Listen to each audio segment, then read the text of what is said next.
Okay. So today, this afternoon, we have Jean Bresson, and he was already present his topics, but what can I say? As I know Jean uh, from last year, I think he the guy that works with open music and do all the difficult things with the software engine. But also is a nice person to talk. We have been discussed many things. And today he is going, I guess, as I understand, he's going to persuade you about how it's important for a composer to know how to program or to know a little about programming. I don't know if that's your talk. I'm sorry if I'm trying to anticipate, but at least from his experience, I think he tries to make a very good connection between programming language and musical thing. And also, I would like to thank people from USP that are here, Fernando, Adriane, and the students. It's great to have you here. You didn't, let's say, it was not enough the virtual experience. And the real experience sometimes is good. Also, I'd like to, for people there, we have already the poster of the concert on 28th of August here at Almanac Café in Barão Geraldo. This is the concert that's going to end our, let's say, our meeting. We're going to try to end with music. And that's I think is a good idea to have this whole theoretical framework and converge to produce music. So I think it's everything is said. Thank you, Jean, for your talk. Jean Bresson. Okay. Thank you. Oops. Okay. So thank you very much, Jonatas, again for all this organization. So this presentation today will be not very much related to compositional applications, because yesterday I tried to focus on how the different tools and research carried out in open music could be applied with some real example of a piece. In this presentation, I try to focus on the tools that can be used, generally speaking, for modeling or analysis or interacting with the environment, but not really focusing on the concrete application. So you can imagine what would be the application, but I will try to show you some different kinds of interface that go beyond the simple fact of doing programs and visual programs in open music. So I tried to gather several projects because we have quite a lot of time. It's more than 2 hours, and I will show different of these projects. Depending on the time we have, and hopefully make a good set of all these tools in this perspective of programming, modeling, and interacting in open music. So the first two projects I will present you are not old projects, but they are a few years old. The first one is the OM Sheet interface. It's this editor here. And the second one is a framework for segmentation and analysis that we developed recently in the Open Music Score editors. Okay. So the composers have they are surrounded by numerous interfaces and supports for their creation. So as I said before, the visual program, or the program, if it's not about visual programming, is just the place where all the ideas and process of the composer are grouped together. But we also think it's important to take into account all the other supports of musical creation, and particularly the scores. So the different projects I will show here are aimed at going, as I said, a little bit further than just making a program and running a program, but try to focus on the different interfaces that allow the composer to be the real experimentator of his own musical mind, and making this kind of modeling process with formalization, implementation of concept, experimentation, etc. So my presentation will be mostly interactive. I will switch from my slides to the open music environment, but I have a few screenshots here that show a little bit the main ideas of this editor. So OMSheet is a special kind of score editor that was developed by Carlos Agona and myself. It's presented in this paper from a Computer Music Journal, 2008. And the idea was to extend the concept of a maquette that Gérard showed on Monday. It was an interface where you can consider at the same time as a sequencer of musical data and as a program where musical data is related together. So we wanted to keep this idea, but focusing on the notion of musical notation in order to have something that really tries to look as a score as much as possible. So this is a sheet editor, and this is a box in Open Music. I will show a real one right after. You see here that you can put together different kind of musical notation, sounds. You can even put maquettes, as we've seen before, inside the sheet and in a different voice as a score. And there is a special algorithm inside that tries to align everything so that the different objects you put together are always correctly placed on the space of your score, corresponding to their time of occurrence. So, for instance, here in this example, you have 4 notes, 4 quarter notes, and at this place I insert this kind of little melody here. So you see that the 2 notes are automatically spaced in order to leave the space for this one. So that makes sometimes some strange behaviors, but we focused on having all this time synchronization consistent all the time. For instance, you see if you put 2 voices together, you have some things like the bars here that take some space. So that makes a space being added here. So the different voices are considered together in order to compute the optimal spacing for the whole score. And this is a sound aligned with a voice also. You see here, if you look just as the score, it's regularly segmented, and here some segments are stretched and others are compressed depending on the score constraints.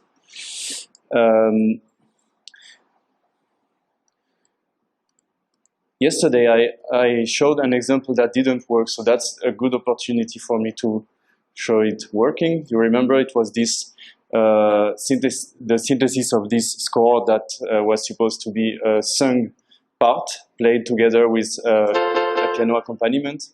So in this object we had here, and I tried to put everything together, was actually an OMSheet. So you see now the sound with the voice here that was synthesized in Open Music, and the piano accompaniment here. Oh, the sound.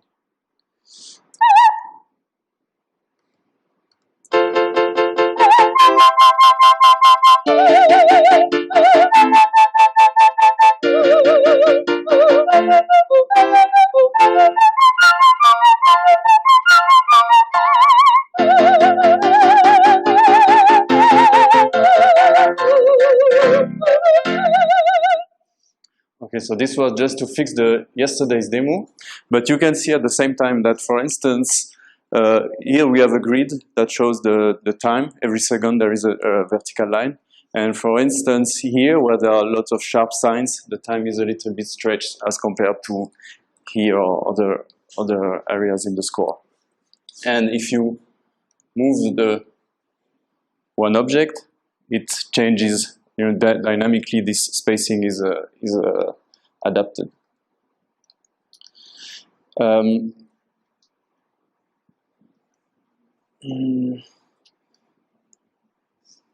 If I create a new one, just to show you,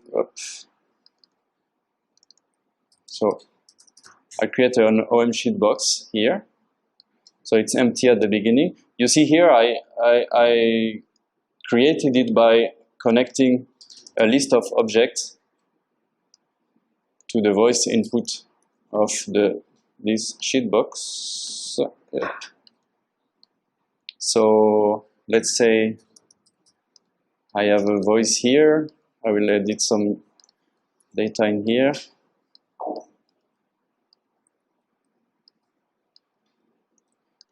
Okay, for instance, here, and okay, let's say another one.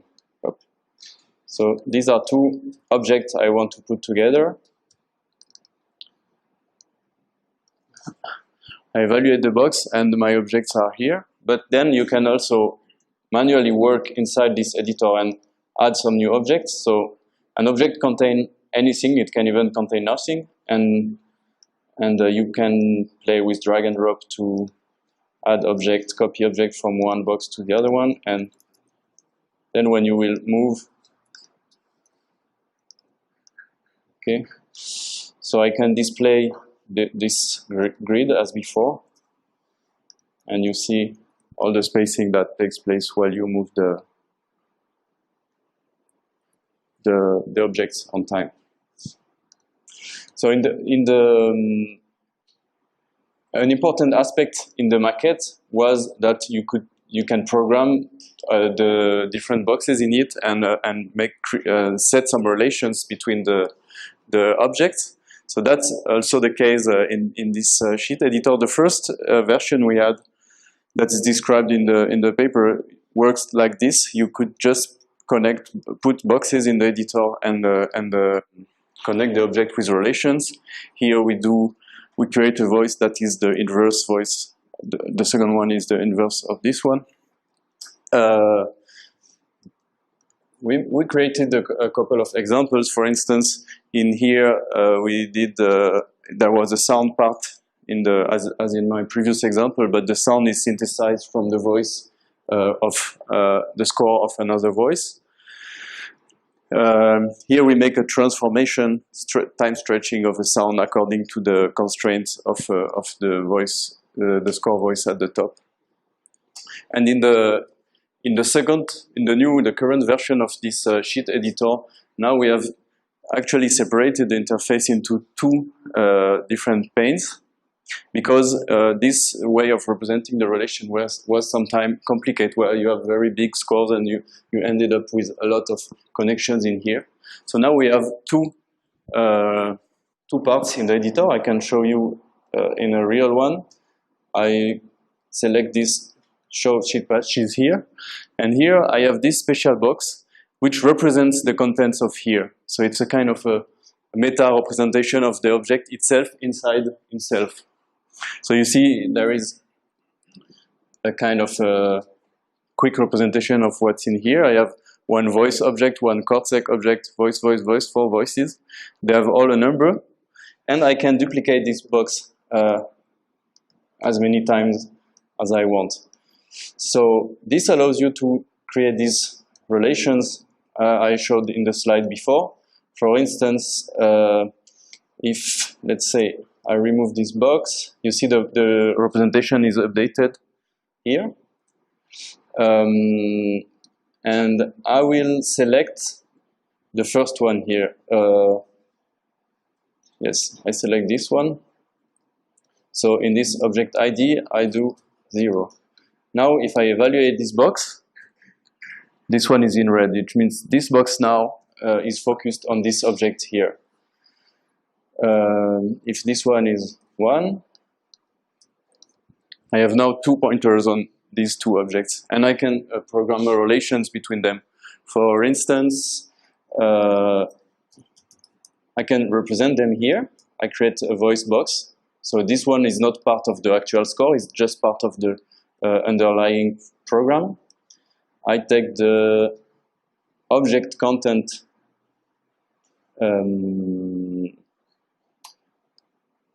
here, and I put here. So if I evaluate this box here now, I get the contents of this red box here.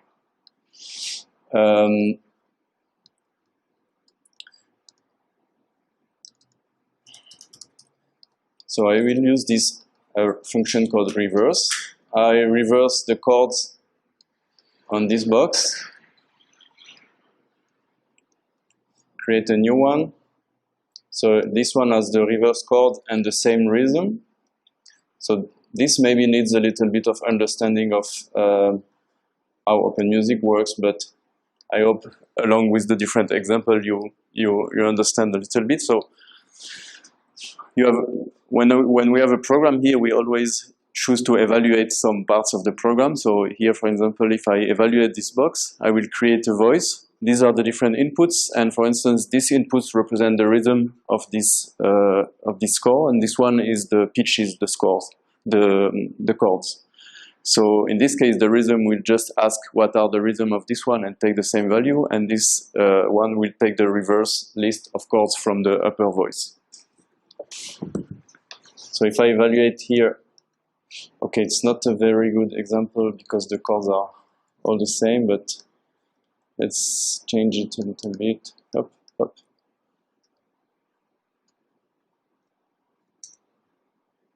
Okay, okay. So now, yep. And if I want this programming to be integrated into the score, I just take this voice and connect it to the contents of this one. Okay, and now this box here has been related to this one. I can also decide to connect them in their temporal organization. I can access the onset of this object. So now it's 0, and say the other one has the same onset plus, say, 2 seconds. So we speak in milliseconds here, so it's 2000, and the onset of the second one is 2 seconds after this one. So now, even if I move this object, for instance, okay, here, if I reevaluate my program, the other one will systematically be placed 2 seconds after the first one.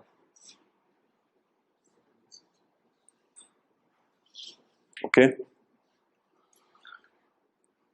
John, yes. Only one stupid question, but sometimes... No stupid so, question. the parameters on the top of the box, they are the same as in the input and the output, they are yes. the same. Sorry, the same. So what goes in, goes out. Yes, sorry. If you don't do anything. Yes. So that means if you want to have an echo, you rile up everything, there's no change. You copy.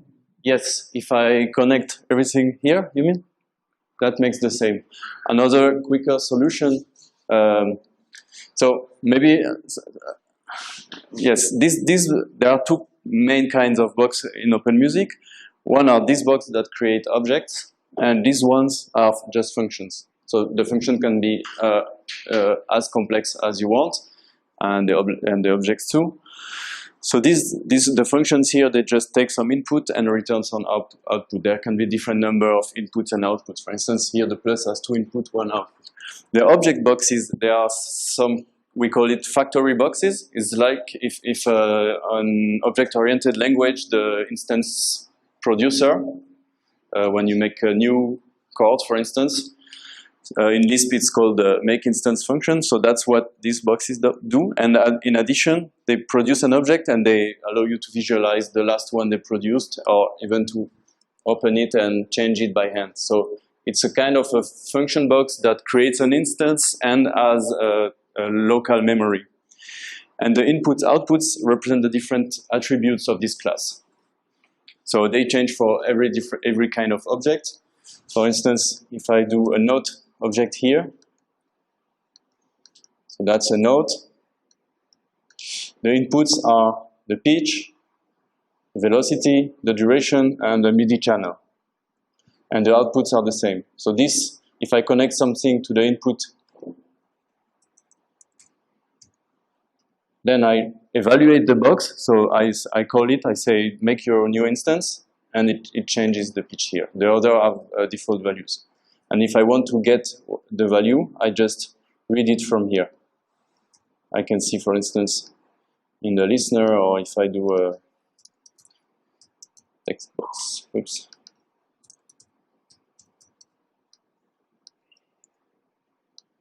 I want to know the pitch of this object, and I take it from here. And the first input and output, it's a special one that represents the instance that has been produced. For instance, here I get a kind of a pointer on the note object. So all this to say that if you want to make a simple copy, you don't need to copy all the attributes. You can also just take the output of the instance output and connect to the instance input here, and that implicitly makes a copy. Okay. So even simpler, you just take the output here and you connect here, and you can remove all this part of the program if you don't want to make any change. Okay, all this here is never evaluated because it's not connected to this. So now I disconnected from the program. Is it clear? Sorry for interrupting. What's the difference between running a program and evaluate the program? It's quite the same. We say evaluate because all these programs are visual representation of Lisp expressions. The Lisp is the programming language that's behind OpenMusic, and Lisp expression are like you can compile it and create a program and run it, or we can just evaluate it. It's an evaluated language. So we used to say evaluate, but evaluating a box could correspond to executing the program that starts at this box and follow all the connections. I'm not running the rest. I kind of create a virtual expression that corresponds to this, calling this, calling this, calling everything, and I want to. There is a reduction. Kind of how do you say, creation of a graph, and then I evaluate the different inputs of every box, and the input is connected to another one, so it evaluates the other one, it evaluates the other one, then it returns the result, and I get the result of the boxes I choose to evaluate. Evaluate means I request the value. Okay. I will speak of it after. The other project I want to speak about concerns this evaluation mechanism and how it's starting to evolve a little bit. Okay? And feel free to interrupt if you have some questions, because I go a little bit quick on the basics of OpenMusic, assuming you're a bit familiar, but you're probably not. So I have a funny example with this object, which is the reconstitution of, okay, no, this is just to show you a patch that Carlos Agon did a few years ago. He created these strange objects in OpenMusic and made a score which was a reproduction of the microphony score from Karl-Heinz Stockhausen. So just to show you, you can put very heterogeneous objects in here, even objects that do not really have a direct musical meaning. And the example I want to show you is the reconstitution of the Bach tone canon. I don't know how to say it in English. So that's part of the musical offering pieces. And in these pieces, Bach gives some kind of enigmatic instructions, and the performer is supposed to decode it and build and play the piece. So in this case, this is the score. It's quite simple, and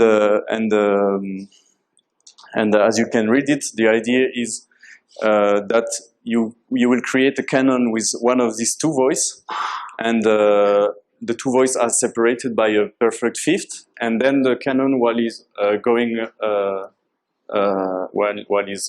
on, every time it repeats, it's transposed by one tone. So it's the one tone canon per tonus. So this is quite easy to to do in Open Music, I have just copied the different parts here. So this is the first voice.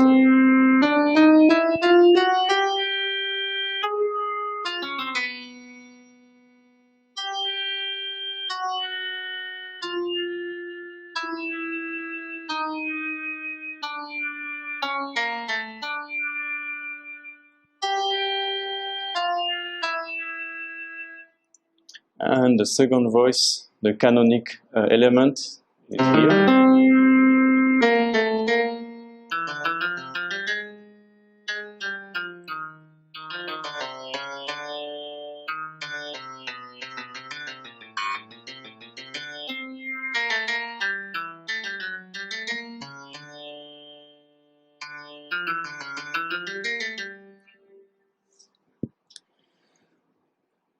This is the recording of the piece by a string ensemble. Maybe we can hear it now.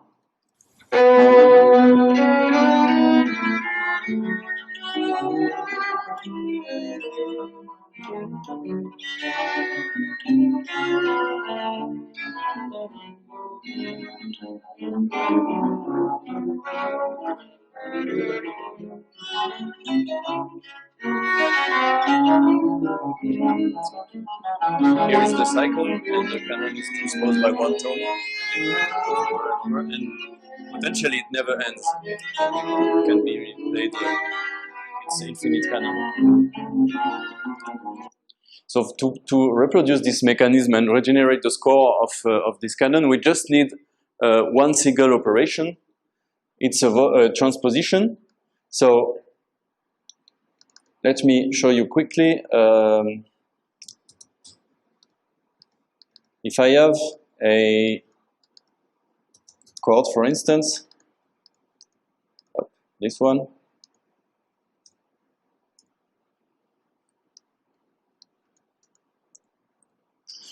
and I want to make a transposition in terms of programming, it's just an addition to the pitches. So I use my same plus operator. I take the pitches of this chord. I add, say, so we speak in mid-descent, so it's every half tone is 100. If I want to make a perfect fifth, it's 700. And I connect to the mid-descent input the pitches of the other chord. So at this moment, it didn't change. And when I evaluate this box at the bottom, I press a key here, and I transpose my chord. So this is quite simple. You can apply it to different any kind of object. If I want to apply this operation here, the exact same I showed, I just multiplied here by 100 so that I can provide the interval just in semitones. Instead of saying 700, I can say just 7. And I use here a special Lisp operator called mapcar. It's something that allows me to make iterations. So the idea is I created my transposition function at the left here. That's a function that just adds the pitches of one chord. It's in a special mode here. I don't enter into programming details, but there is a lambda sign here, which means when I evaluate this box, instead of returning a transposed value, it will just return me the function that makes the transposition. So it's called a higher order function in terms of programming. And I will use this function with the mapcar operator so as to apply this function iteratively to the list of pitches from the input score. So the result here, if I disconnect, so I say, let's say 7 again. I evaluate the box and it applies this transposition to every successive chords of here. The transposition by 7 semitone. Now I remove my 7 and I connect this green arrow. The green arrow represents an input of my function. So at the end, this program here, I can close it now, and it will represent a function that takes an input a score as an input of a voice object. The second input is a number of semitones, and the output is the transposed voice. So that's how I program a function in OpenMusic. I can now close it, and it's represented by this little red box here. And you can see that if I evaluate here, I indeed have my transposed canonic element. And I also concatenated a little silence at the beginning in order to make the canon. So if I play the two together, let me build an OM sheet.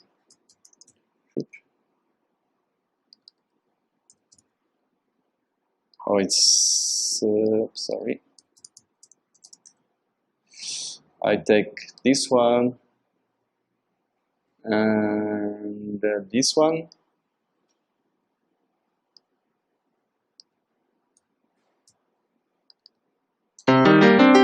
Oops.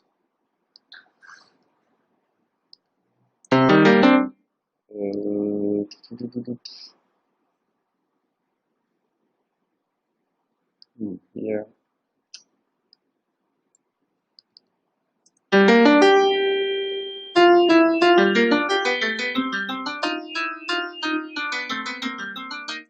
Okay, so I use two operations here.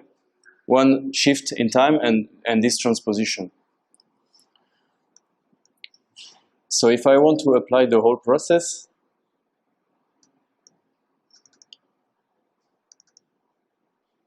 I would like to, I will reinitialize. Okay, so I start with my two voices here, and I implement all the process here, just of repeating this transposition and a shift like I did before with the plus operator, and I iterate on the different voices. So here,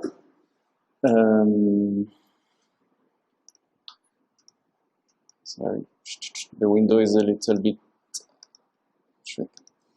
I will add some empty boxes, up, up, up, up, up, number of them. And if I evaluate the right part of my program here, I should see, for instance,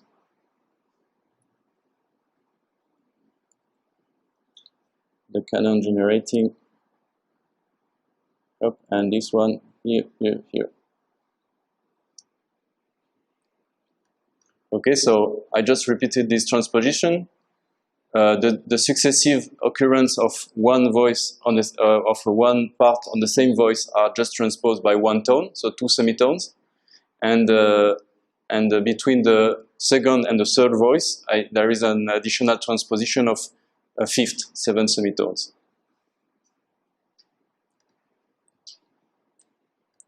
And this is the resulting.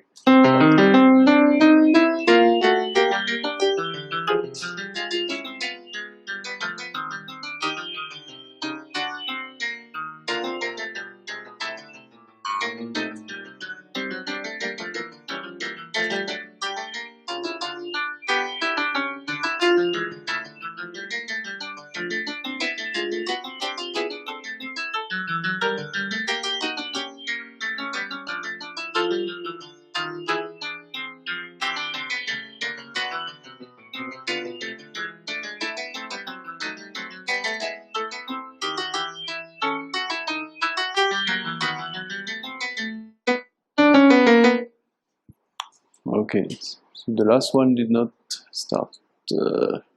Okay, so you have seen the. So this could go over and over, and you can repeat the process.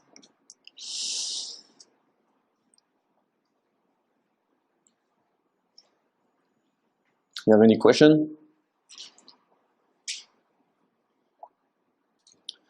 Okay, so that was the first interface I wanted to show.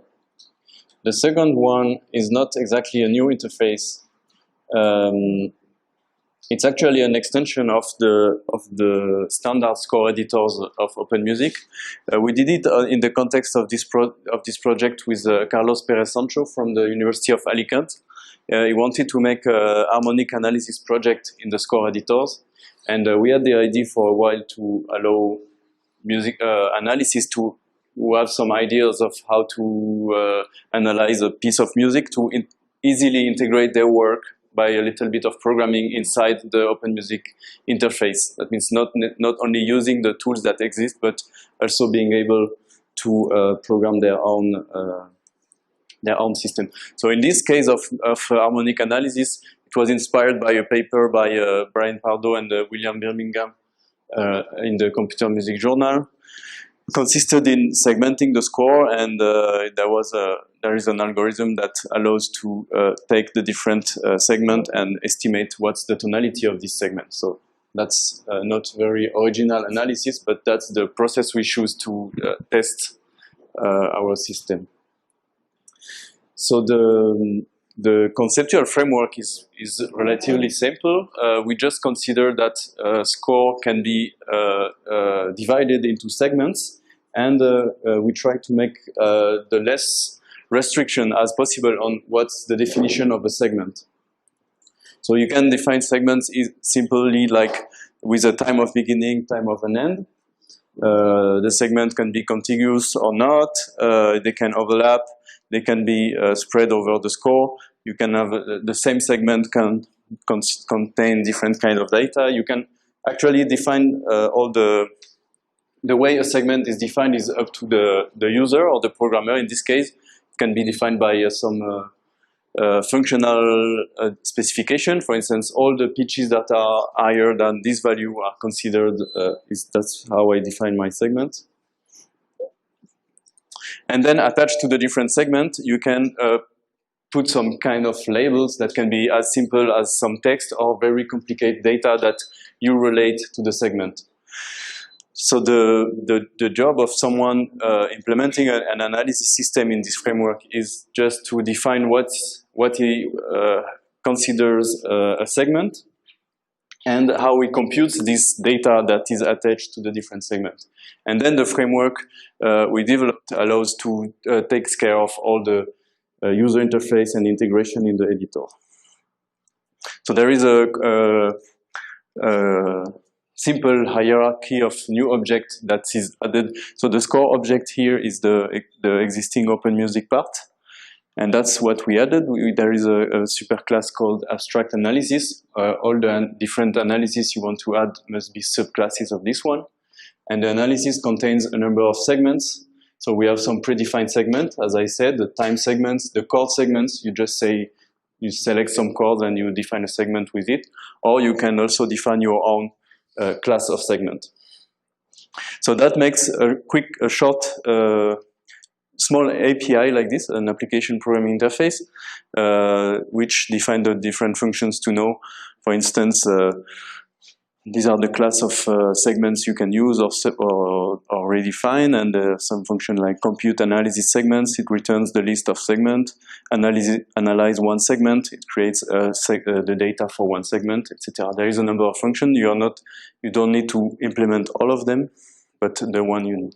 I will show you an example and create this pitch class set analysis and add it in the OpenMusic editor. So I just need a chord sequence. Okay, this one is okay. So this is a sequence of chord.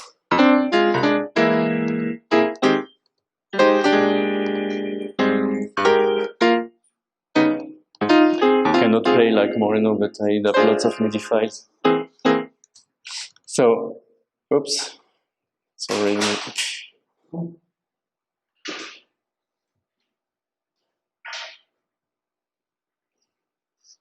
Okay, so it's already loaded. So I will maybe restart my system and start with nothing.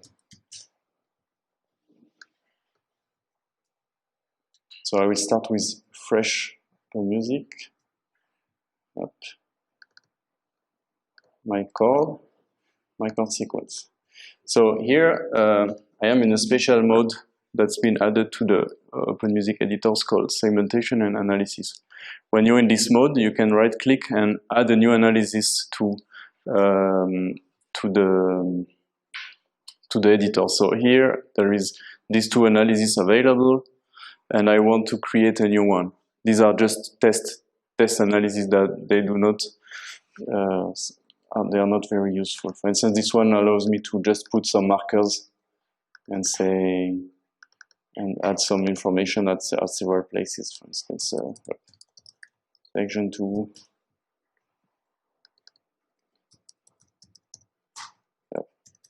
That's a kind of segmentation already, very simple.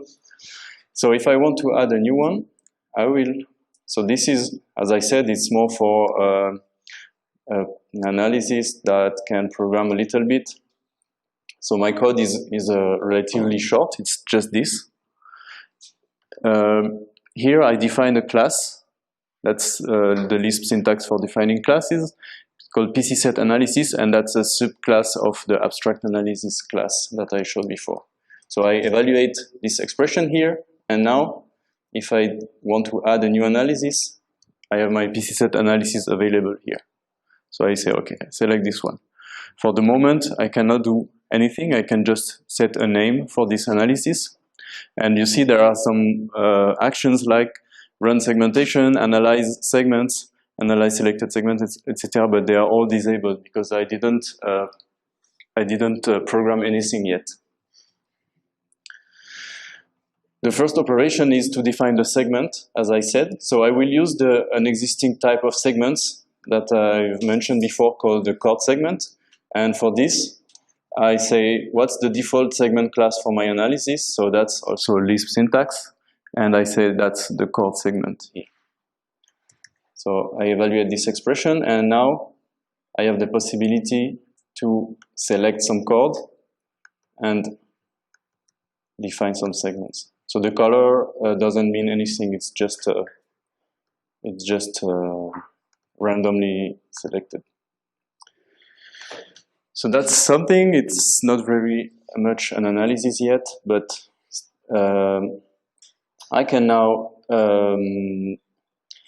If I want to enable these functions here, it's quite simple. For instance, I say compute segment P. It's a predicate that determines if my analysis is able to compute the segments itself.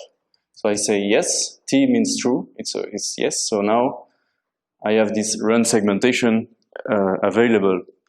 But I still did not program it. So if I run the segmentation, it does nothing. My segmentation here is called compute analysis segments. So all these names are not randomly chosen. That's part of this API. It's just, it's not, I think there is like 15 functions that you can decide to program or not. If you don't, it's okay, but you just need to read the comments here and know what is needed for you. So my function compute analysis segment does the following. I take all the chords and I make a chord segment instance for every chord. So that's my default segmentation. Every chord is a segment. Okay, so that's make instance chord segment, and the identifier of this segment is just the number of this chord. So it's, I evaluate this expression, and now if I say run segmentation, it says, okay, that's also programmed in my function. This operation will delete the current segmentation. Continue. Yes. Click. Now every chord has become a segment.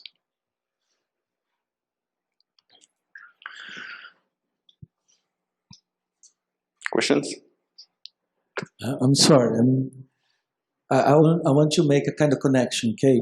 I think 70% of the class here is not familiar with Lisp. Yeah, that's why I'm not detailing too much. Yes, but only what he showed there is a predefined set of Lisp programs. So he's using that as a kind of prototype.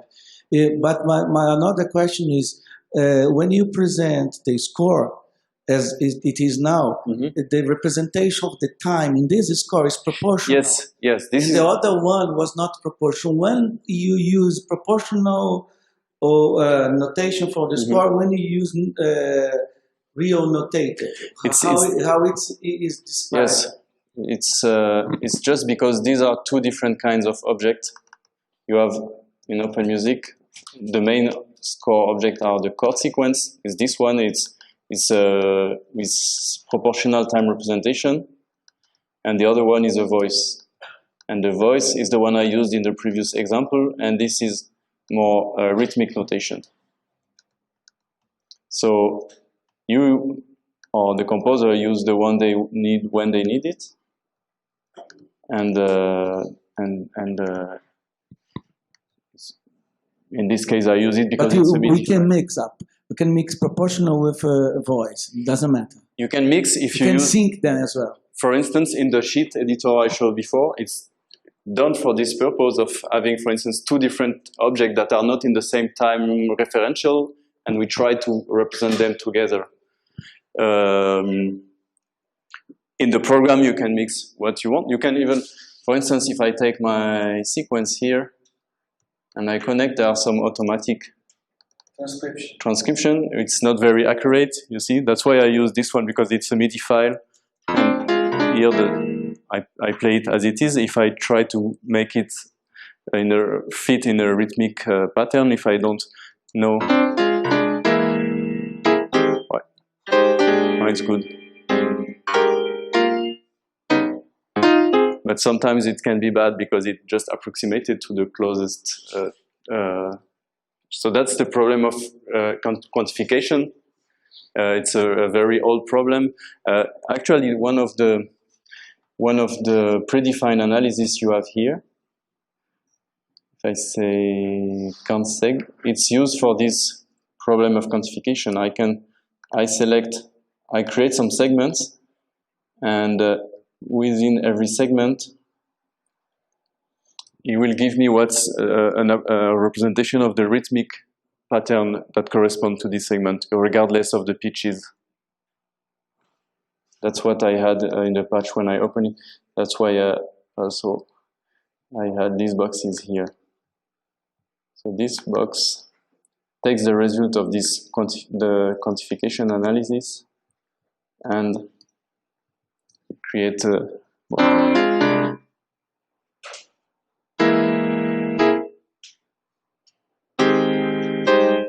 So in this case, it's bad because one thing that was realized quick is that when you want to quantify a MIDI file or a chord sequence into a voice, it's much better if you do it by segment, and because there can be some changes of tempo or something. So the objective of here is say, okay, I will quantify separately this one, this one, this one. But I didn't set the parameters, so I just kept the parameters by default with tempo 60, 4/4, etc., etc. So that's why it doesn't give a good result in this case. But you can work out the different segment separately.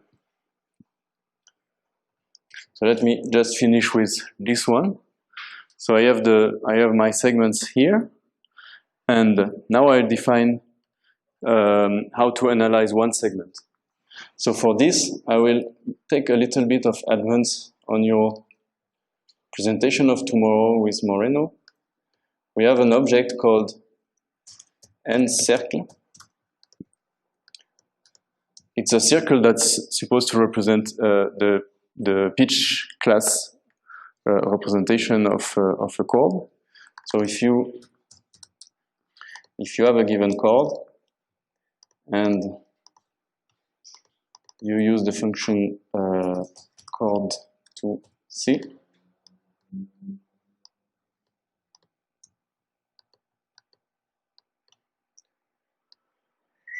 here you set approximation to, it's okay. So, and you get the pitch class representation of this chord. So that's what I want to use in my analysis here. So I do analyze one segment, I apply the same function. So everything that's in OpenMusic can be used in the Lisp programming part 2. Say chord to C. I take a chord with all the pitches that are in my segment, and that's the segment data of this segment. So I evaluate this. I enable the analyze segment function, and now I can say analyze segment. So now every segment has this kind of label with instance of the end circle. I need to draw them correctly, so that's my last two functions. One is segment data to string, so it writes the contents as a string instead of just the pointer to the instance. So in this case, I just read what are the values in my circle. So here it's 0, 2, 5, 5, 8, 0, 2, 8, etc. And in this one, I draw the circle. So that's the drawing functions, draw circle, and I draw the string of the number here. So now I get my analysis here.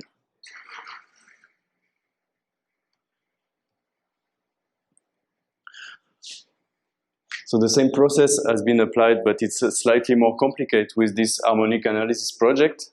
So it's he had an algorithm that makes a segmentation of the score according to some relation of pitches that continue or that are more frequent in the segment, and then he has a prediction of what's the tonalities. This work is contained in a library that you can load on top of OpenMusic. It's called Harmonic Analysis. I won't detail the code because it's more complicated than this one, but I can say add new analysis. Now I have a number of new analyses available. This harmonic analysis. And this one does not let me choose the segment myself, but it does only the whole operation of segmentation and analysis because it decided like this. So that's the result. You can, the idea of this analysis method is that you will validate the different segments and say if you agree or not. If I double click one segment, I agree, and it goes to the next one, and the next one, and so on. You can say that you don't agree with the segmentation itself and modify it, and when you're okay, or you can also change the tonality because you're not agree with the result, and you go forward. The idea being that the corrections and the modifications you make will be taken into account in the future to better estimate the rest of the harmonic analysis.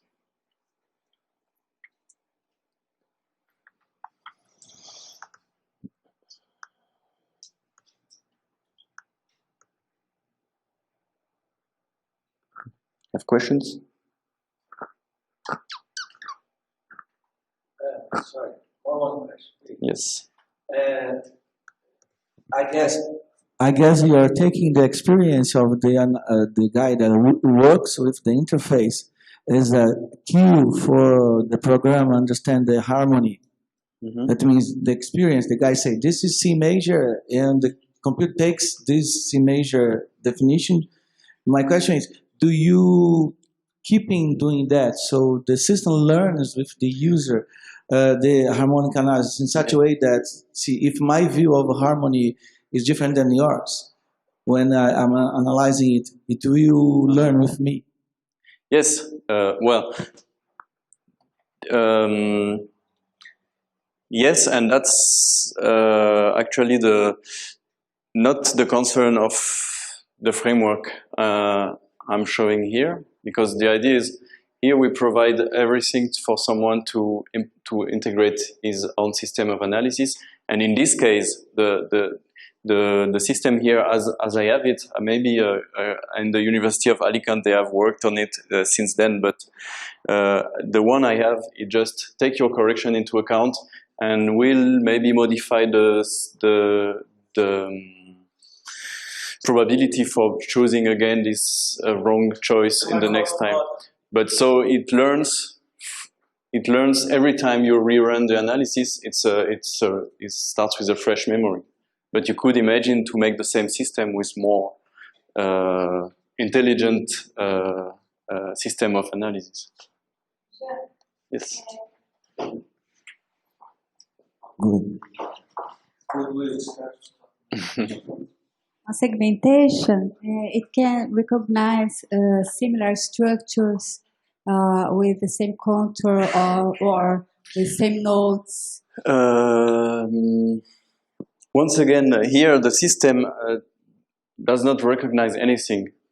You put the symbols. Yes, as I showed in my version, the first one with the this one, the automatic segmentation. It was very silly. It takes one chord, one segment.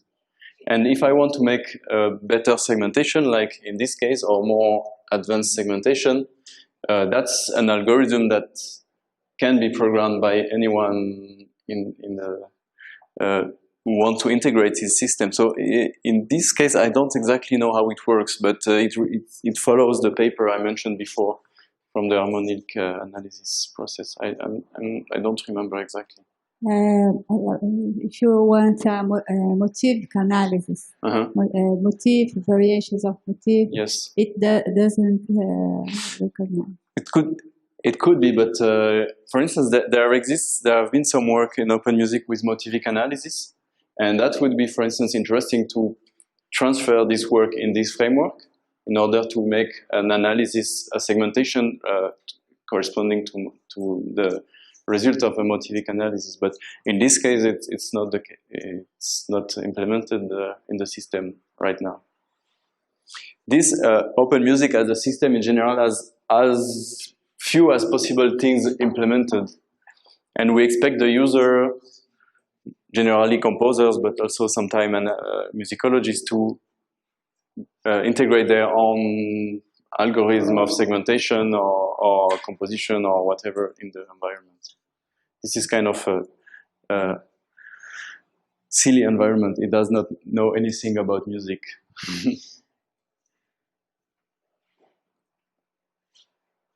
You have a question? No?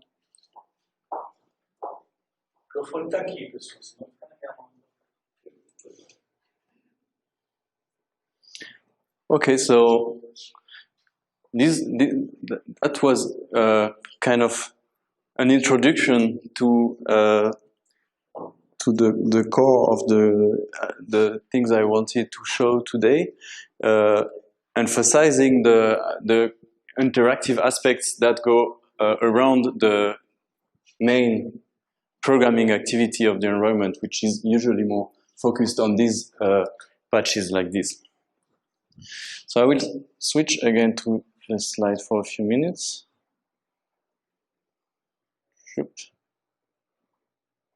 So this was our composer, is still here. And he has a lot of different environment. He wants to make some programming, but he wants also to use some scores. And very often, he uses interactive frameworks in MaxMSP or Pure Data or this kind of environment. So the recent works that we are carrying out in open music are trying to understand and address this strong paradigmatic shift that exists currently in the computer music tools between open music-like environment, also that are derived from Patchwork or PWGL, and the world of interactive real-time systems.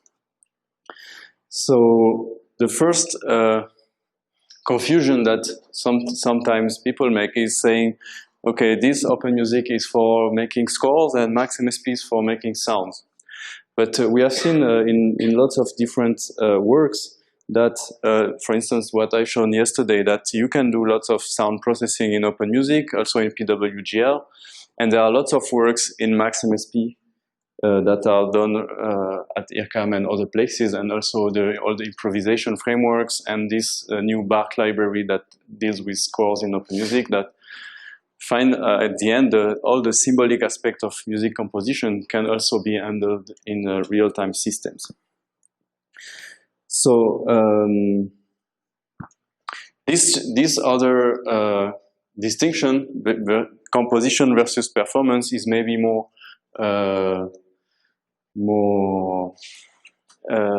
accurate to separate these two different families of tools. Indeed, you can easily work with all your compositional material, generate scores, generate sounds in Open Music, and you can run the things you have done, or take into account some interactions, or define the interaction with the audience, with the performers, or with yourself during the concert in an environment like Max MSP. Usually we call deferred time the environments like Open Music, as opposed to the real-time paradigm of Max or pure data. And that's indeed an interesting point of view to focus on the notion of time in these two kinds of environments. As you know, music is mostly about building time structures, so the way your system deals with time influences a great deal how you make music and what kind of music you make. So if you try to compare the time of your program with the real time of the music, well, when we are in Open Music, for instance, we have these two times completely separated.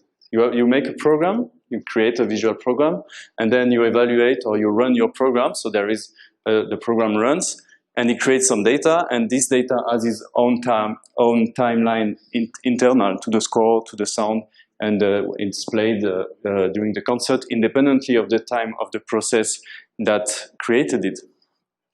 That allows this process to take the time of music into account and to build very complex musical structures. You can create with a single program. You can create a whole symphony that has very complex time relation between the different parts, the end and the beginning, and that's independent of the that makes this time of your program independent from the time of the music.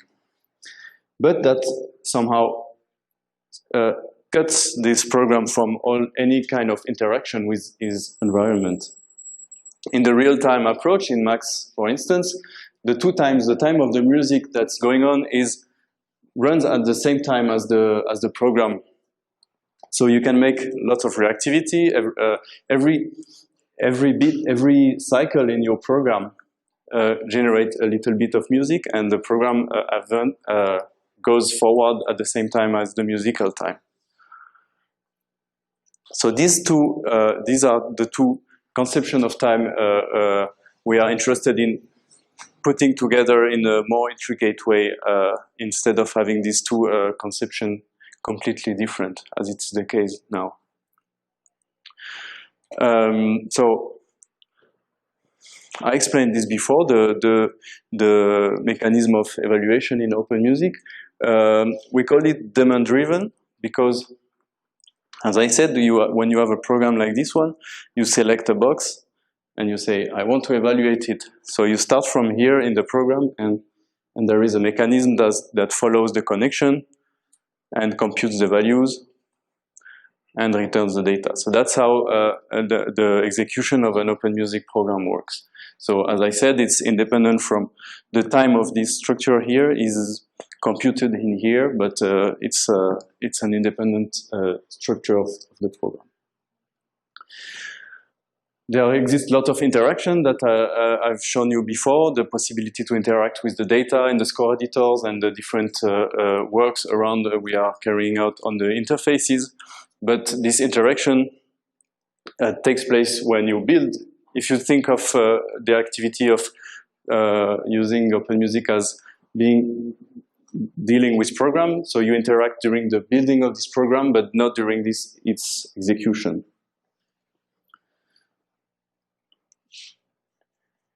And the idea here would be to allow a running Open Music program to be integrated in this loop I showed before, like not running any program open music program in real time, but integrate an execution of such program in the real time of a music performance or just a music being played on the computer. So we have published an article recently with Jean-Louis Javito, which tried to address this problem from a very formal point of view and defined a semantics of what is the evaluation of an open music program and how we can extend this, the evaluation mechanism to make it reactive. And for this, we realized that it was necessary to include in these semantics not only what's going on when the program is evaluated, but also what's going on when it's constructed by the programmer. And then the reactive extension. So we had a formal definition of what's an open music program. So it looks like a graph like this one, and there are lots of description of it. And then we add the notion of time in this graph. So we consider it's a program at time t. And then the time is a logical time that increments itself when some kind of events happen. So the events that can make the time being incremented by default in the standard mechanism is just when you evaluate a box, as I said. And in this case, the graph, the values in the program are updated, and there are new values, and you made somehow a kind of step forward. So that's what we call a request. And then we add the notion of events in the environment. It's anything else that can also generate this step forward in the time representation of the program. So I will show some concrete examples. So we have this notion of event. Two things have been implemented, the different things that generate events and an update mechanism that make the program execute when an event occurs. So the update mechanism is kind of the inverse as the evaluation I shown before. Imagine this is an open music program and there is an event happening at the box G here. So the events can be, I will show some example, something that changes this box. For instance, in the previous examples I've shown, I open a chord box and I add a note inside, so that's an event. I've changed something in the program, and if I decide this is an event, I trigger this update mechanism. So it makes kind of the inverse path in the graph and goes downstream the graph and find terminal boxes at the bottom. There is a mechanism that avoids to make unnecessary pass, and then when it reaches the box at the bottom, it just evaluates this box as if it was a standard request from the user. So I will show you some example, and the interesting thing is that all this mechanism is strictly transparent from the user, and I can take the program I made before and just switch the state of the boxes to be reactive boxes, and you will see some completely different behaviors. This is after. So, for instance, let me. Okay. This is a patch in OpenMusic, quite standard patch. It takes a random note between two values and adds some pitches to create a chord. Okay, each time I evaluate this box here, I have a new chord. Repeats this process 30 times, generates list of 30 chords, and I have them here. And so this is the pitch, and the onsets are also computed by this random function here. Okay. So I have a program like this, and I have a key that, I don't know if you see it, it becomes a range that makes some parts of this patch reactive. Which means now if I modify the value here, it automatically updates all the rest of the patch that is reactive. So I put it red in order to make it visible here. In this case, it stops here, but if I also select the boxes here, that makes the whole patch reacting and being updated every time something changes somewhere. So the patch can be pretty much complex. If I take another one, like this one. So this one creates a melody that follows a given profile, and there is a control of the density of the different chords. So let's do it. I put everything reactive, and now if I modify any value in this patch, okay, I have all the rest updated. You can use some interfaces like the slider boxes. If I create a slider here,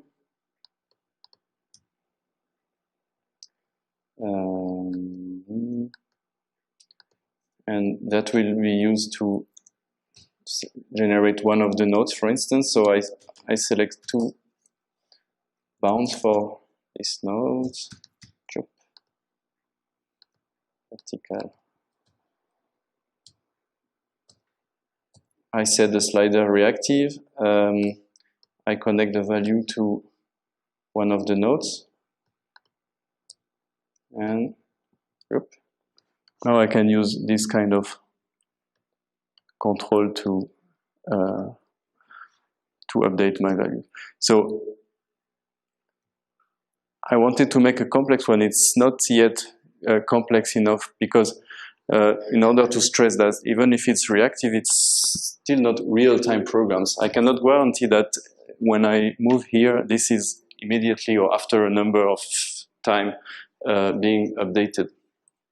So the objective is not to make real-time processes like you do in Max, but to be able to interact when you are creating a program.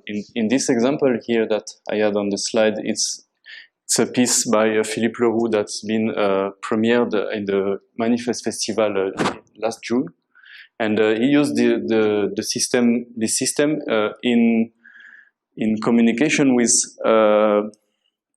a special pen interface that sends data to the computer when it draws something on the paper. And you see that this is OpenMusic behind, and the OpenMusic received the data and updated the different aspects of the compositional program depending on the drawing of the composer. You can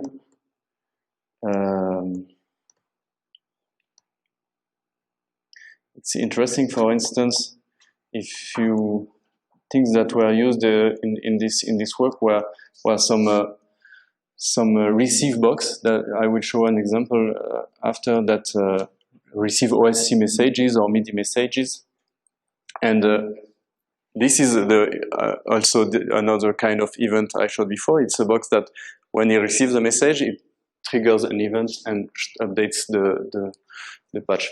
You can also use some internal sender or receivers. If you decide to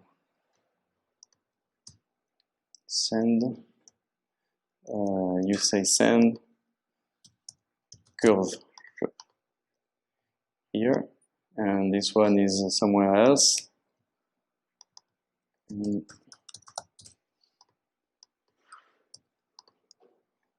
This one says receive curve, and it's connected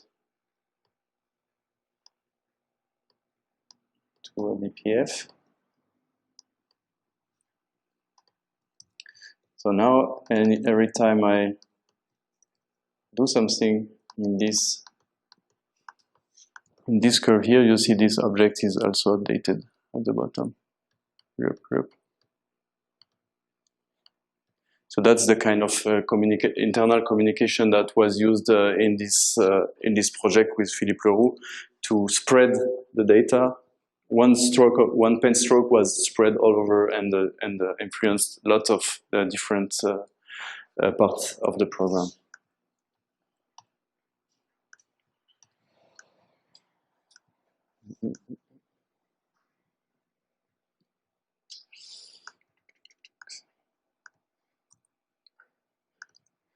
So, was reactive patches. So here is an example with receiving MIDI notes. So that's why I wanted to use the keyboard, but it's okay because no, it's not a problem because I have a simulated keyboard here.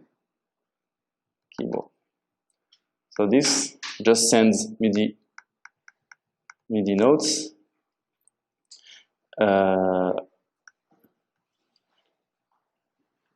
If I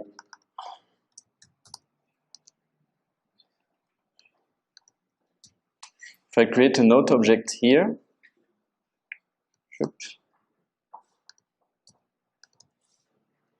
and activate this MIDI in box,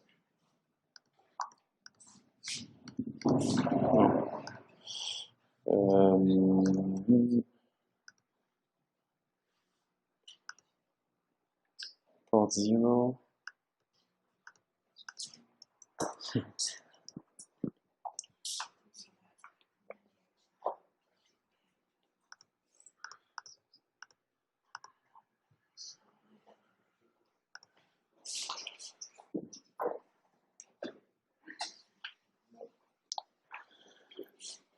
Zero is registered with the CS.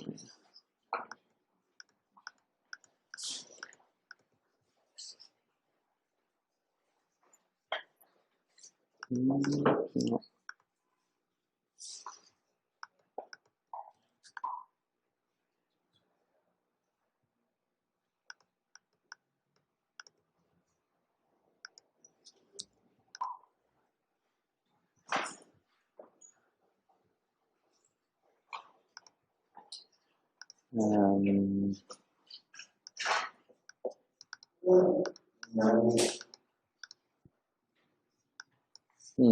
This doesn't send me. Huh? No, it worked before. If you go to the setup there. In Max? Yeah.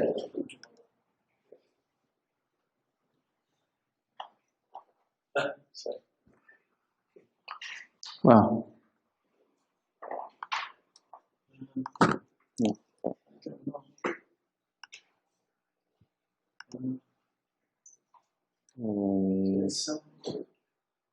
Visite.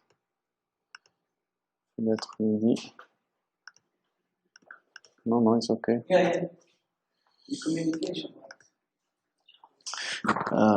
Attends.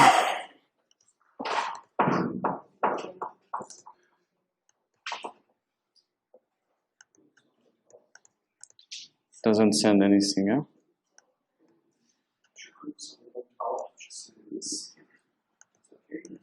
Sorry? Okay. Yeah, that's it. You're right. Okay. So here thank you. My note object here received anything I play on the keyboard.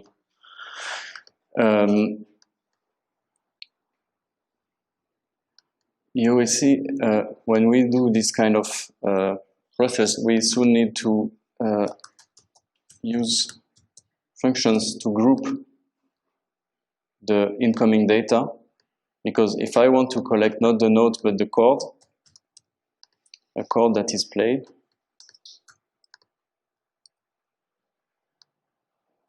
even if I play almost each at the same time, I will always receive the note one by one. So I use the group in, and he has a delta time. So in this case, it's 100 milliseconds. And in 100 millisecond time frame, he considers the node being part of the same chord. Okay, so now the in. Okay, if I play quick, he says he keeps them as a chord. If I activate this part of the program, you see that's it's a little program that makes a kind of a melody after each note I play. Okay, every time I play a key, it takes some pitches in this chord and makes a little melody with this one. It's maybe could play at the same time.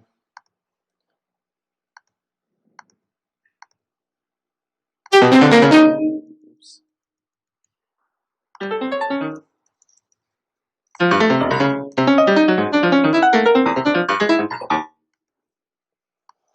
So you see here an example of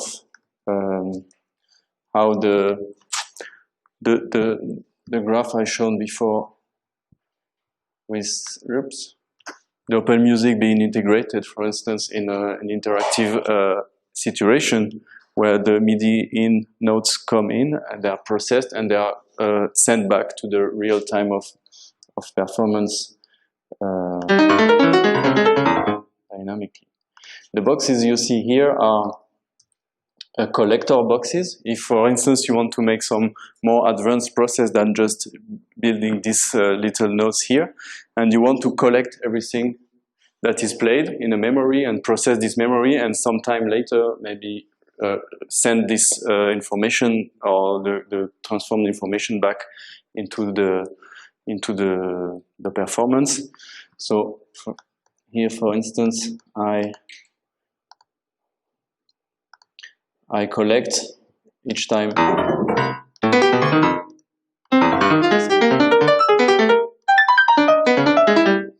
So you see my memory here is growing, and I can decide to reinitialize it sometimes. Oops. So.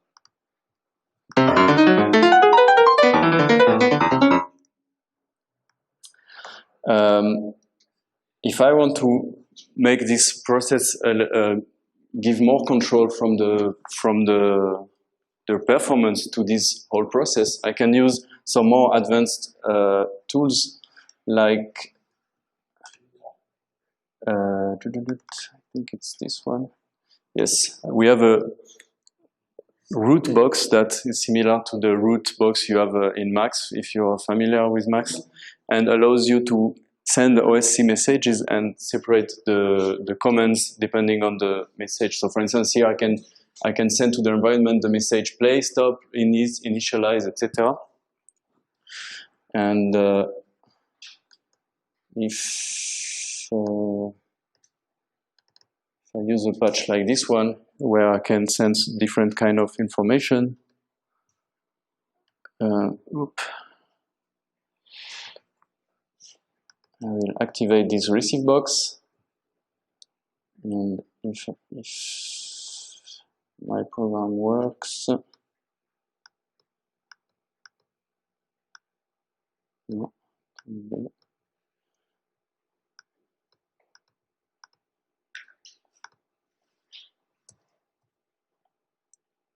Let's see, receive file.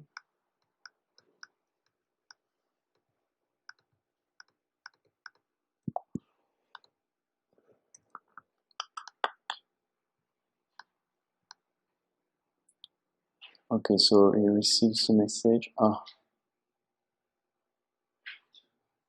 This one should be turned off, maybe the other one.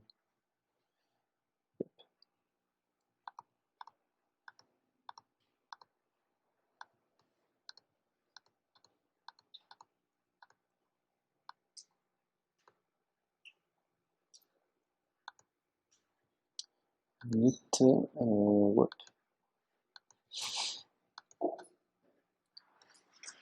So, no Not.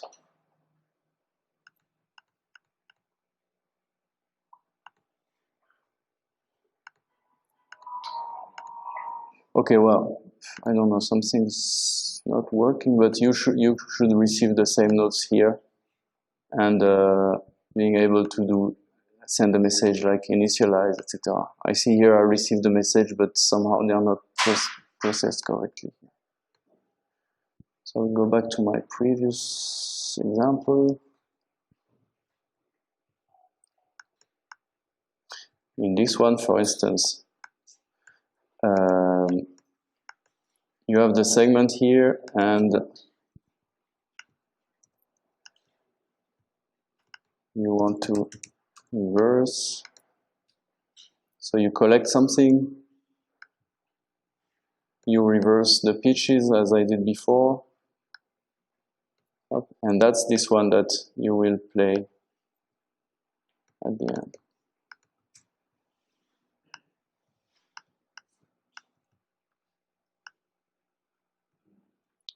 Let's see, start.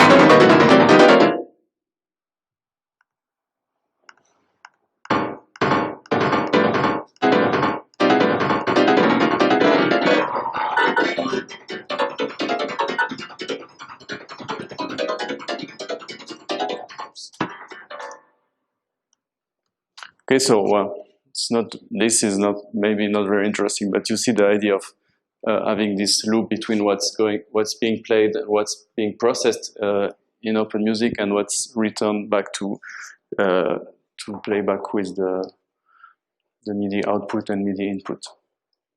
So it didn't work, but same can be done with the OSC and the other kind of communication. Yes. In this case, okay. In this case, who is actually playing open music or Max? Because if you have, like, if you want to reverse something, it's not real time. You need the entire sequence to be played. That's what it's an interesting trade-off or a position to take, because here we are not in a real-time environment. We don't want to do real-time computation. We don't expect one note being sent from Max, processed, and sent back, because you can do this in Max directly. But this can be seen kind of like a parenthesis in the real time. And you send some data, and you trigger some processing, and sometimes you request some results, or results are sent back to you. Or maybe I can rephrase us, which is the best way to send the data, not real-time data to Max. Let's say, well, I got this sequence, so now I want Max to play it, but maybe I want to filter something. Max. Yes, okay, if I want to play this, so I can either play it in open music, that's what I do here. I just have my own box here. What we are working on now is on kind of more sophisticated scheduling system that would allow me to trigger some actions corresponding to some data structures I have, and without predefining what's the action to take on this structure. For instance, here it's simple because it's not, so I can just send it to the MIDI player. But if it's some more complex or more specific data structure, I just have some time information and I don't exactly know what, and typically I want to return it back to Max. Then I can make a kind of virtual player that just schedules the event and does the action at the right moment. But right now I cannot just read the content of a chord sequence in Max. Yes. As a list or something. Yes, you can see it's easy to send it all as a block in Max. This we can do. If I do a OSC send message, I do OSC send here. Blah, blah, blah.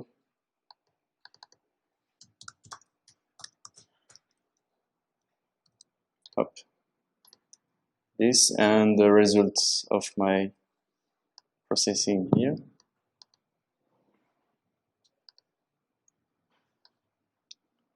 That goes here and the port.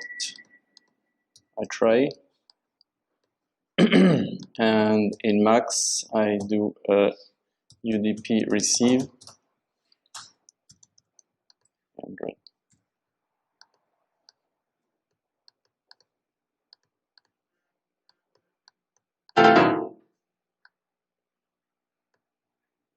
This one. Oops.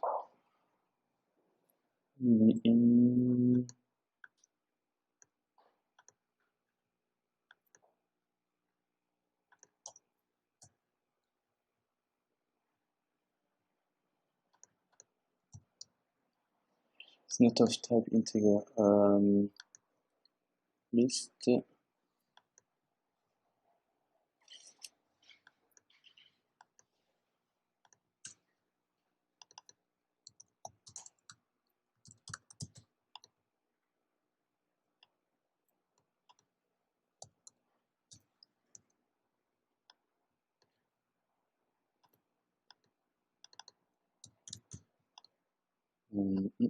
Sorry. I'm just trying to format a OSC message. Up.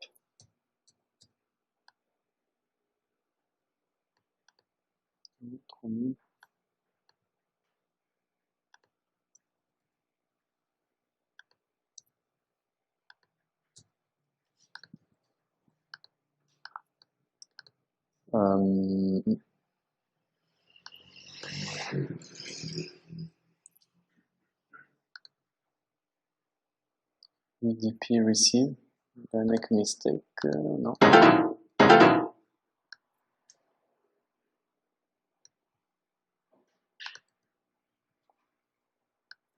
Well, that's how I would do it. I don't know why it doesn't work, but I can just send the data here. I would receive it in Max.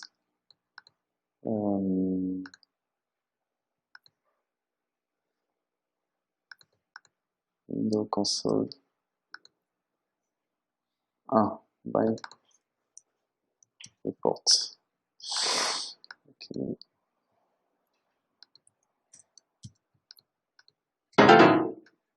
Okay. So now.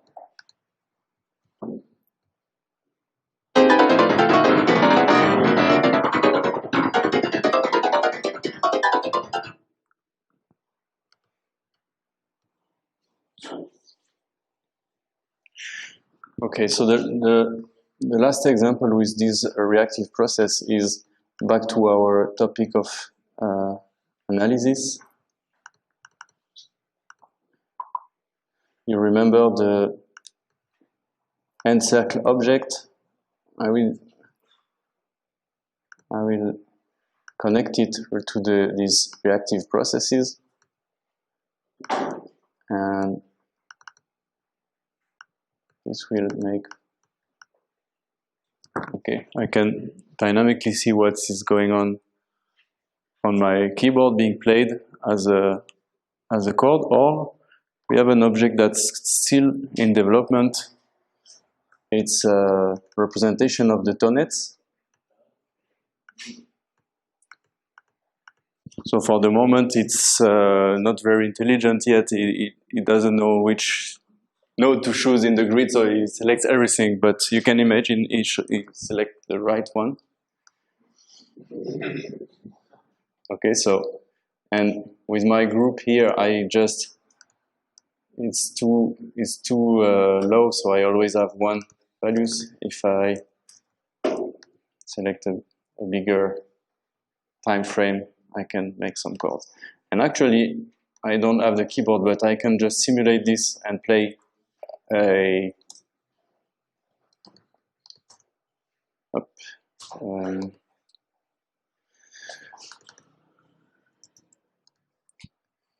where's my synthesizer?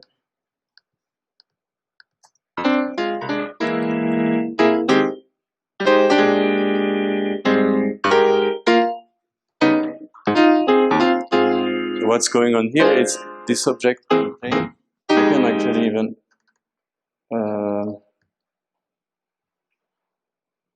add this analysis and segmentation.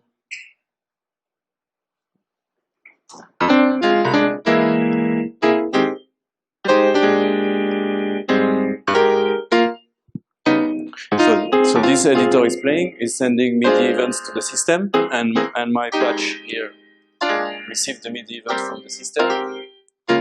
And so I have this network of connections between the MIDI player and the score that's being played and my different representations.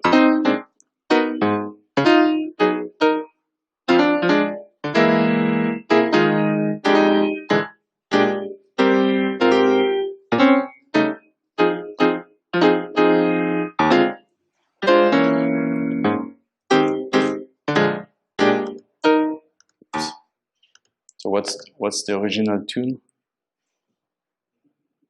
Just test.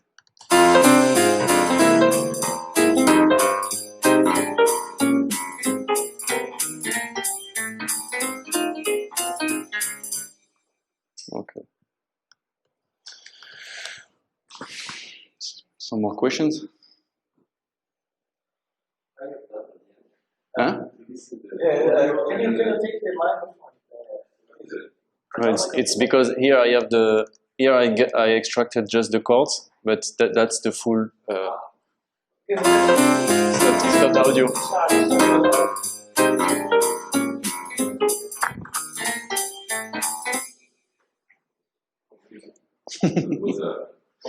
No.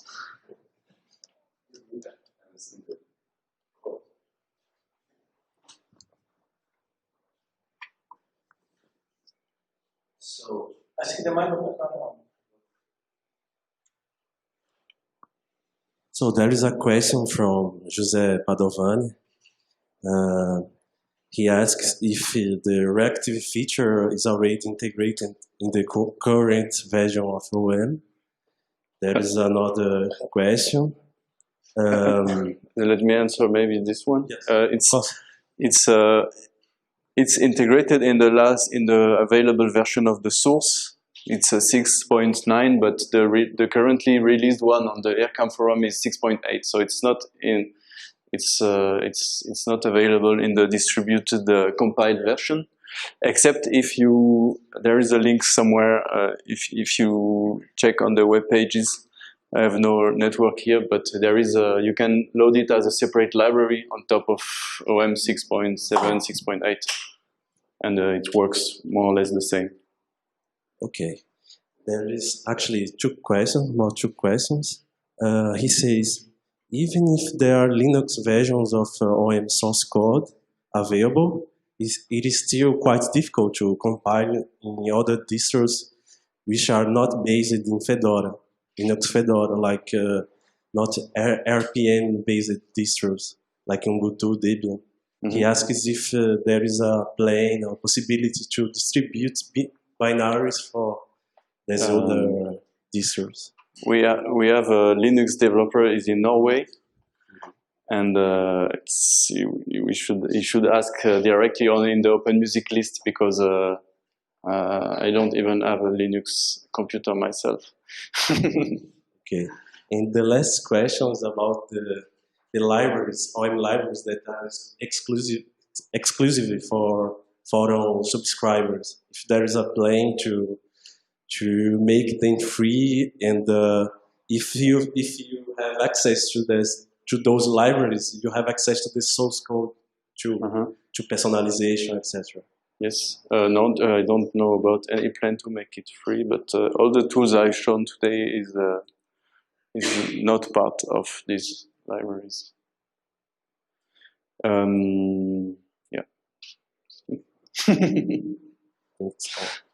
Yeah. Uma pergunta? Vamos lá. Aqui é only about communication. As Fernando asked you, that means you have a kind of, you said it's an interruption. You have an interruption and you compile and send back. Have you tried any application with network music? So that means we have a guy there that's do some processing, analysis. You play and you send the analysis to the guy. Opa, you do it. So No. like you have a talking between a composer, improviser, and an analyst. You mean with this kind of system? Yeah, because I guess the open music is like an analytical mind, and the other one is more a kind of real time in positive, more reactive, and you combine them together, but it's still one more properly for analysis, in my opinion. Maybe I'm wrong. The other one is more for reaction, for interaction.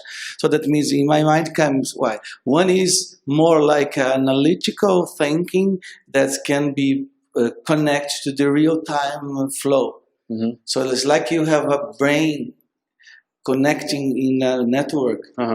So yes, but the question of network is independent, because here we communicate with, for instance, UDP messages. So I'm in my own computer, but that means it would work the same if this part would be on another computer and open music on my computer. In principle, I never tried. Yeah? In our concept, we try it. We see some. Maybe we can try. Yeah. A good place to try. Yes. No, not in the rehearsal. In the rehearsal, yeah. No, this is all quite. That's the first time I show these reactive things in public, so it's never been tried in the real life for the moment. Yeah.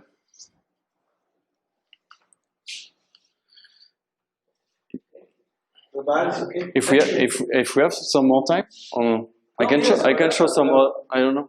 We have more time. Or we can stop. Okay, go ahead.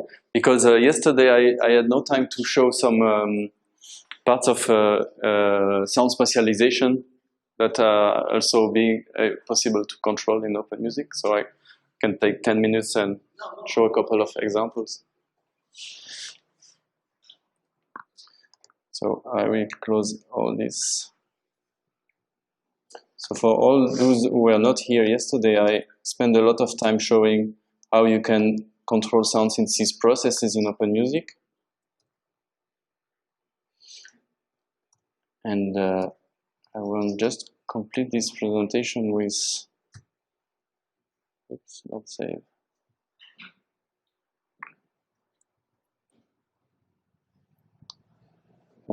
Yep.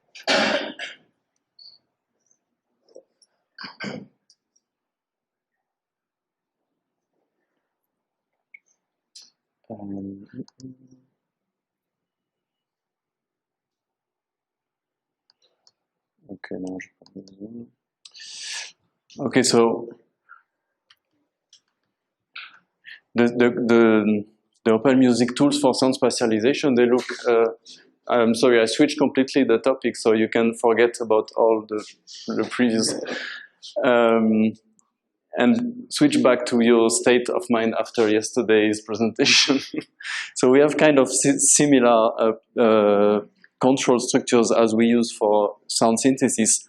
It's kind of two-dimensional matrix container that define the spatialization parameters for a number of sources and different parameters that are related to space. So that's in these boxes here. Here it doesn't look like a matrix because actually there is just one source, and this is the trajectory, and this is the speed of the source. And then we have different renderer, and this is the multi-channel out file. So the main idea is we focus on this structure here that defines the sources and their parameter in the space. Position principally, but also reverberation or orientation, etc. And we don't, at this stage, we don't care about how it's going to be rendered, what technology of spatialization, how many speakers or room configuration, etc. Aside from here, I have this simple data structure that represents my speakers. So for instance, if I have 7 speakers like this in the room, I say that these are the positions of my speaker, and I evaluate the sound box at the bottom, and it computes me a 7-channel sound file. The renderer are of 2 kinds. Okay, that's the 7-channel sound file corresponding to my source here, doing this trajectory in a room and with 7 speakers at this position. In this case, the rendering and this spatialization class is part of the OM Prisma library. It's a library based on C-Sound and allows you to choose between numerous different renderers for specializing the sound. And we have another renderer that uses the SPAT engine from IRCAM and is able to do pretty much the same kind of operation.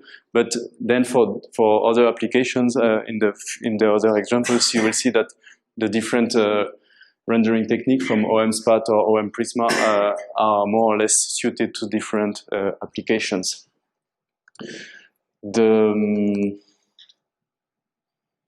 So it's not very useful to listen to the examples because we don't have a spatialization setup here. The stereo is working, right? So, for instance, if we do this one in stereo, so stereo is just 2 speakers, and I follow these circular trajectories.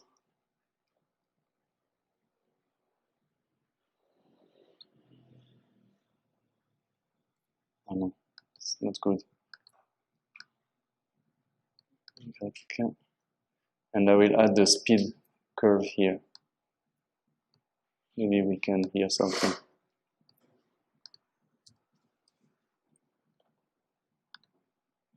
Oops. This.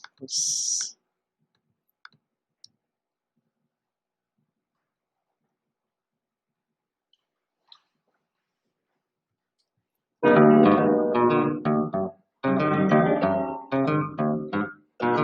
here, as I do circular motion with 2 speakers, it should just do like this, and we go quicker and quicker because this is the curve of the speed.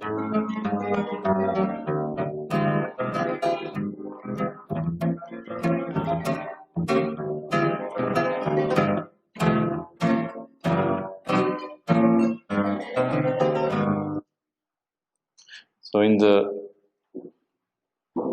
these other examples, you see the same kind of process, but with several sources. So in this case, the matrix is 3 columns corresponding to 3 different sound files, and we have different trajectories. We have one circle, 2, and the other one is steady at a single point. You can use all the tools, algorithmic tools from OpenMusic to generate trajectories. Okay, for instance, it's quite easy to program some interesting things, even if it's hard to hear after, but it's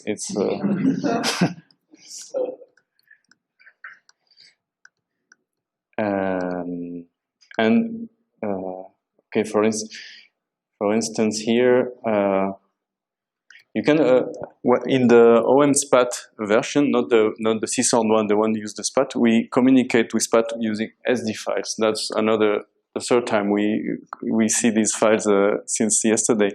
It's a format that allows to store time data. In this case, just X, Y, Z positions.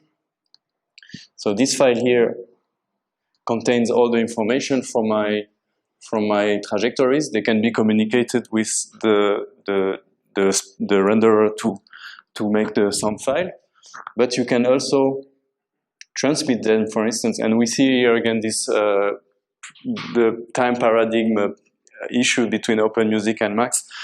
I made this little interface here for the communication. Hopefully now with the reactive feature we can do some more interesting things. So this stores all the data in Max, and then it sends this as OSC messages typically you can receive it with the SPAT or other things in Max, and apply these trajectories to real-time input, sound input. So this is just, I also have a kind of a visualizer to see what is going on. Yep. Oops.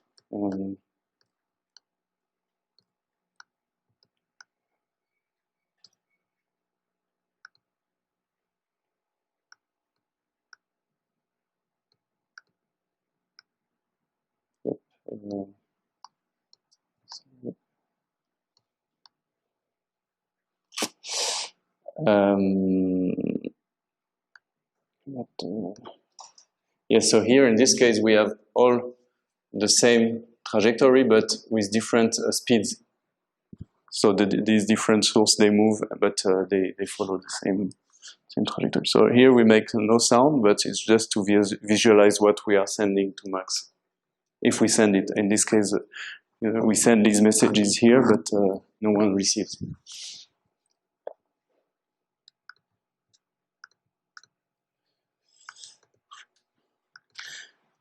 So that's more the SPAT aspect, which is useful to communicate trajectories with SPAT and synthesize some sources. With OM Prisma, we work with C-Sound, and we can make more advanced processes, including sound transformation. In this example, I take one single source.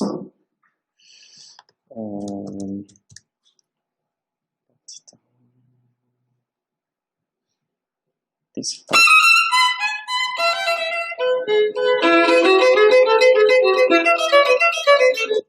Okay, and I have a process that estimates the pitch here. For this, I use the Super VP fundamental frequency estimation.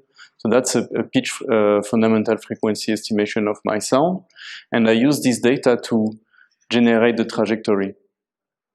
Okay, so that's the trajectory. And typically, the more the higher the pitch, the more on the right, and the lower the pitch, the more on the left. And then I can use this trajectory to specialize this sound file.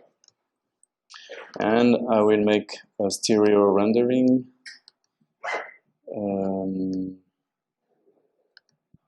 Stereo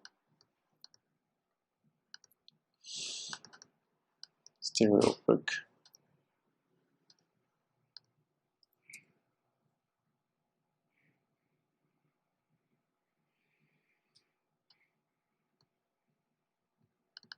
Let's see if it worked.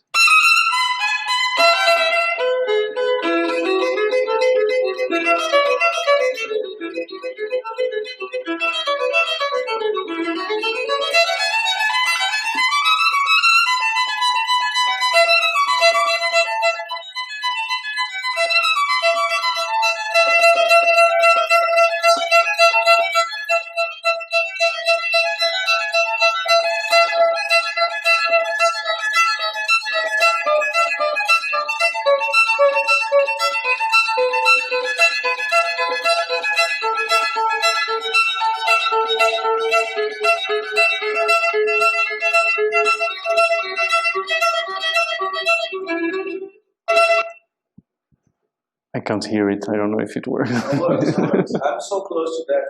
Okay.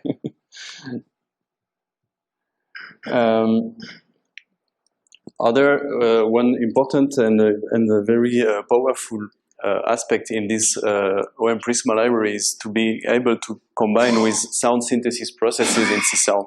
So this is a sound synthesis process from OM Chroma library.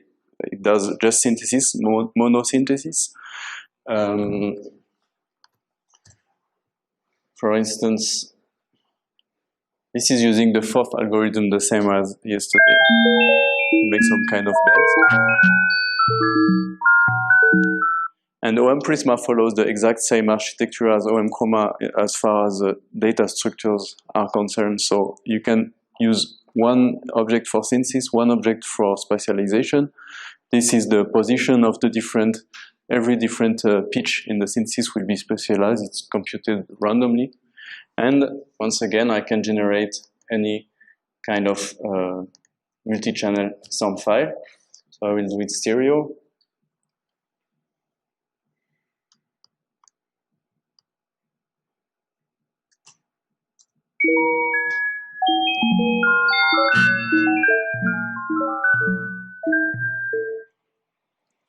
Okay, and this kind of process is interesting mostly when you relate the two processes.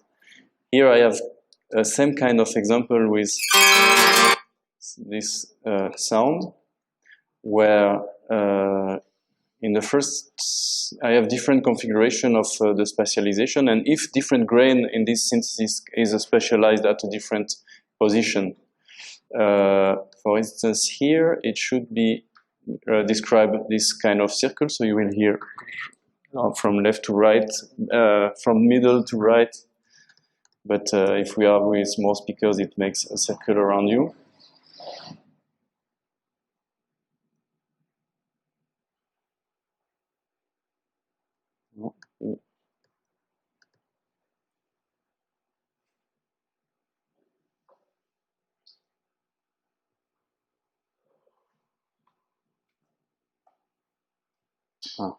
No, it's not stereo. Stereo rendering.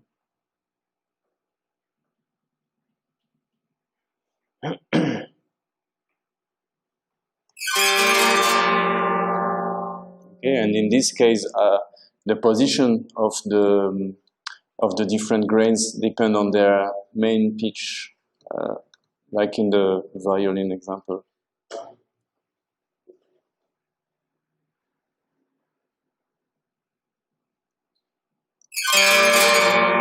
So the louder I hear, the higher I hear. So with this, you can develop very complex processes and connect also the sound spatialization to the sound synthesis and to the rest of your sound synthesis, of your compositional process. The last example here is back to the first one with Bach. Use the same synthesis and spatialization process as this one we just heard, but in connection with a score.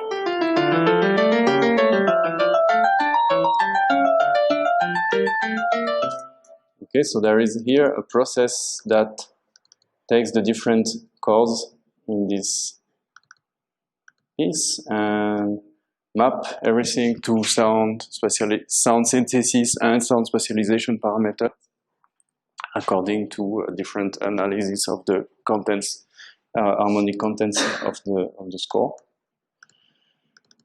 And that generates this kind of configuration where the different notes are split over around the audience, and it's not very worth computing it again, but in this case, in the second case, it's another version where this kind of configuration does circle around. For instance, a given pitch will be here, and then next time it occurs, it moves along the piece.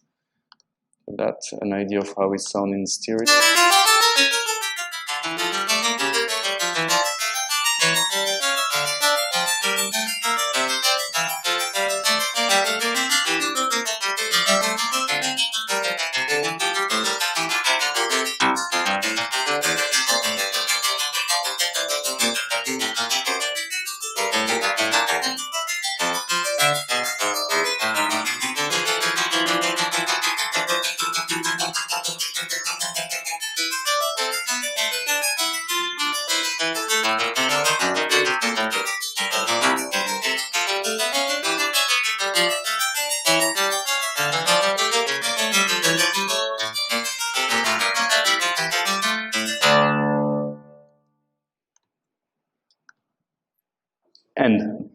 The end. Okay. Question? Some question? Okay, Jean, thank you very much. Thank you.